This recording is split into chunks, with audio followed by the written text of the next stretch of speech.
Hi and welcome to another episode of Toby's Barbecue Corner. Today we're going to fry ourselves a Rocky Mountain oyster. Now what you need for it and why this is such a nutty job, I'm going to show you in this episode.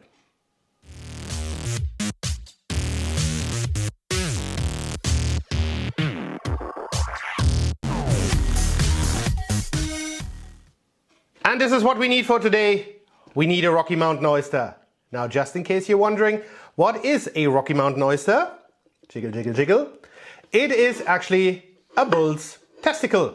So we're going to fry ourselves a bull's testicle. Now what else do we need? We need a couple of eggs. We need some all-purpose flour, as well as some breadcrumbs, and of course some vegetable oil. Right, so how do we prepare this thing? Obviously gloves, sharp knife.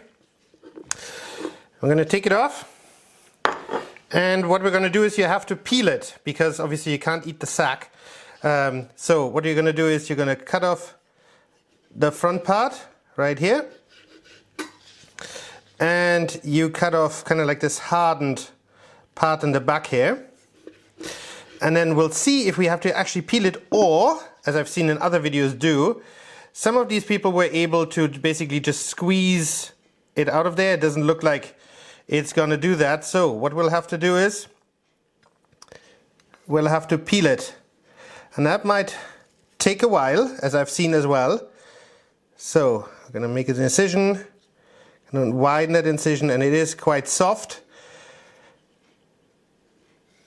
We're gonna cook outside on my Enders Pro, and kind of like cowboy style we're going to be cooking on a cast iron skillet, simply because I think that is the most fitting. Now I've ordered this Rocky Mountain oyster, and I will refer to it as a Rocky Mountain oyster for the remainder of the video, online, simply because it was quite difficult actually to source it locally for some reason. Not entirely sure. I mean, it's fair enough. Granted, it's not your regular everyday dish that people request, so to speak. But I know in Austria it is a delicacy. So not entirely sure why it isn't in Germany. Anyways, I'm going to peel this, and from the looks of things, it's going to take a while. And then I'll see you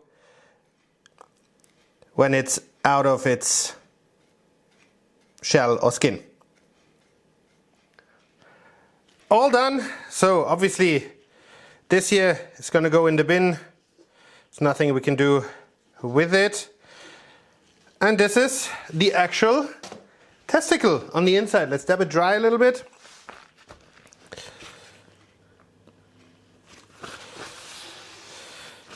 And then what we're going to do is we're going to cut it up in almost like nuggets. So, you know, about a half an inch, about a centimeter and a little bit thick.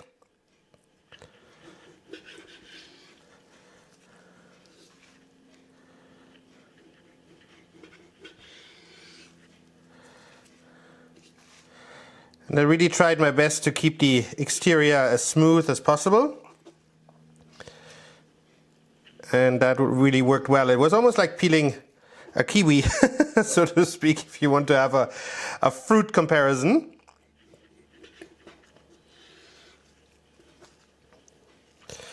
There we go. Let's try to cut this one last time. It is really, really soft, obviously, so rather difficult to cut even with a sharp knife.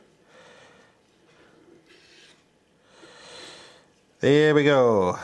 All right. So I'm going to clean this up real quick, and then we're going to prep for the frying. Right, here we go. Simply because I want to have the pure taste of these, or as close to it as possible. We're not going to use any salt, any pepper, any kind of seasoning. You know, so I just want to see how they taste, and not how any seasoning on top of it tastes. Obviously, yes, you can add some salt and pepper afterwards on top, if you want to. So let's make sure the eggs are doing their thing.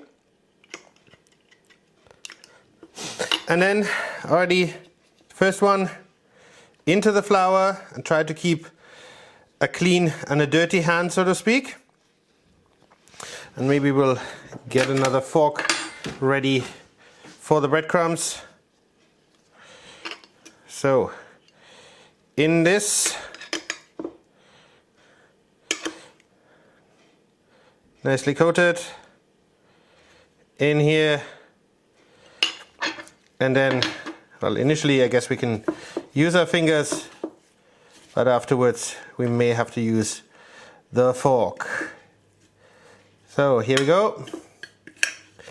And try to loosely put it on. Don't dab it or anything, don't squish it, simply because you want it nice and fluffy. And then we're going to transfer it to one of those sheets, those baking trays, to then put outside. All right, I'm going to finish this up. And as you can tell, it is mega simple. Just as if you're frying up some chicken nuggets. And that's kind of what they look like. So I hope my kids will not mistake them for chicken nuggets and then be disappointed, because I'm sure there is quite a bit of texture as well as taste difference to chicken nuggets. So here we go. Into the breadcrumbs. And on with the breadcrumbs. And obviously have some additional breadcrumbs handy, as well as flour, just in case you need to. And obviously if you're making more than just one Rocky Mountain oyster, you might need considerably more stuff. So that looks pretty.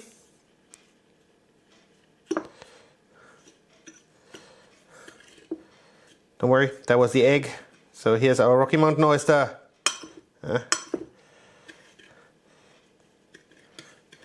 The barbecue is already heating up outside. And we're going to put the oil in just a minute. So, as I said, I'm going to finish this up. I'm going to show you what to do next. Right, the barbecue, well, the oil in the barbecue is nice and hot, and we're looking somewhere around 175 to 190 degrees. So it's right up there. Obviously you don't need a whole lot of oil, but it's climbing. 165, 66. So we'll be around the 170 mark in a second. And what we're going to do, we're just going to throw one in and let that fry up, and then we'll see how that goes. Right, we're really picking up some speed now. So let's give it a twist and throw in some more. And as I said earlier, you know, they do feel a bit like chicken nuggets or like schnitzel that you're frying up. And I actually got a friend here who's very keen on trying them. Not, but that's quite okay. All right, I'll show you the finished product in a minute. Right, so I quickly toasted some baguette as well, and these are our Rocky Mountain oyster nuggets. And my good friend Mr. K is here with me, and he might have an opinion of his own, so which obviously I appreciate. So if you want, you can still choose if you want to have a small piece or you want to have the large piece, whichever piece you want. I'll start with a middle-sized piece. And note, I was forced to do this. I didn't come here willingly. I was dragged, kicking and screaming. So, just for the record. Well, all right, let's go. Help yourself. I'll take the medium-sized. Fair enough, fair enough. I think I'll go with the medium as well. And I might have to just, you know, just for precautionary purposes, I'll take a piece of bread. All right, let me just break a bite-sized piece for the bread as well. Oh, yeah. Because I want to be able to, like, if it goes belly up, I want to be able to use, quickly put something else. I don't know what to expect, man. Like, okay. Well, guys, I'll do an inside shot as well, just in case it doesn't come out perfectly. But one thing I have to say, it's almost like a schnitzel. So, I mean, the breadcrumbs, etc., has really nicely puffed up. So that's why you don't press it down on it. You know, keep it light, keep it fluffy. And then it's an interesting texture on the inside. I don't know what to say. So, well, fortune favors the brave. Yeah, maybe. Let's go. Yeah, let's go for it.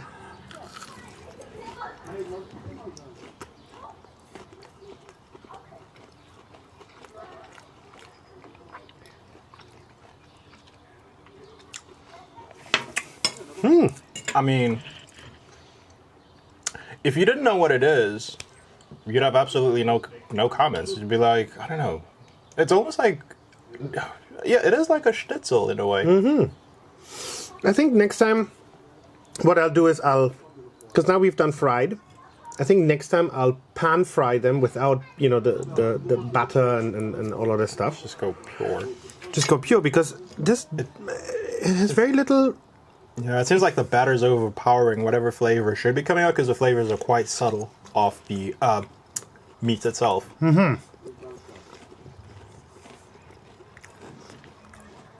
You know what I'll do? I'll take it off.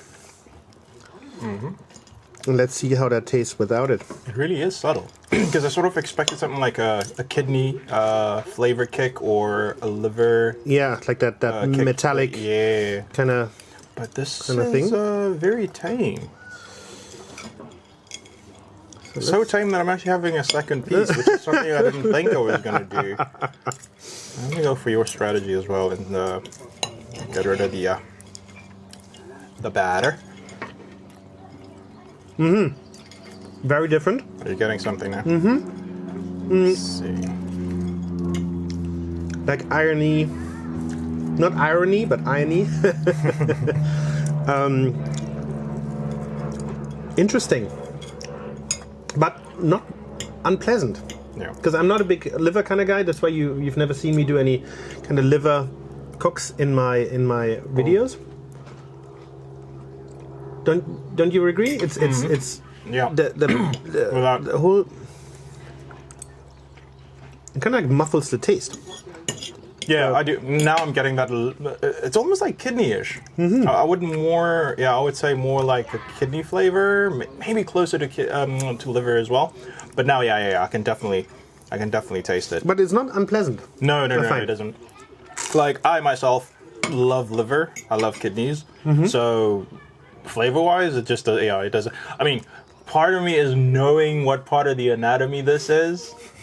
That's sort of like. Yeah, making me pucker up a bit, but apart from that, I would say it's actually, flavor-wise, it's fairly common territory. Wow. But I'm pleasantly surprised. I think a lot with this is it's really in your head. You think too much about it. Especially, I think, when you're a man, you do think a lot more about it. I'd agree. But this is actually quite pleasant. Yeah, I'd say. Very nice. All right, we're going to finish this up, and then I'll go inside. I'll cut one open with the correct lighting for you, so you can see the inside as well. All right, guys. See you in a minute.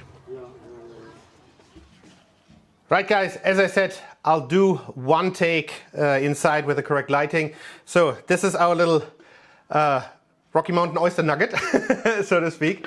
And let me just give that a cut. Oh, it comes apart by itself. So this is just the empty shell of the frying process. Let's see if I can actually just take it out. Here we go. So this is basically what it looks like afterwards. And there is a distinct flavor difference between eating it with, the fried batter, so to speak, and just by itself. It's a lot more irony in taste, almost like a kidney, as my good friend Kenneth said. So if you want to give it a try, if you want to show your friends something that's definitely different, you can go for that. Alright guys, that's it for today. Thanks for watching. I hope you enjoyed this little video about the Rocky Mountain oysters. Now, it was quite a nutty job, haha, pun intended. So yeah, if you do want to experience something different, go for that. It does taste a bit like, all the other innards like liver and kidney, etc., as we said before. So yeah, if you did enjoy the video, I would appreciate a comment and a thumbs up. Please head over to that subscribe button for more great videos to come. And I hope to see you soon again at Toby's BBQ Corner.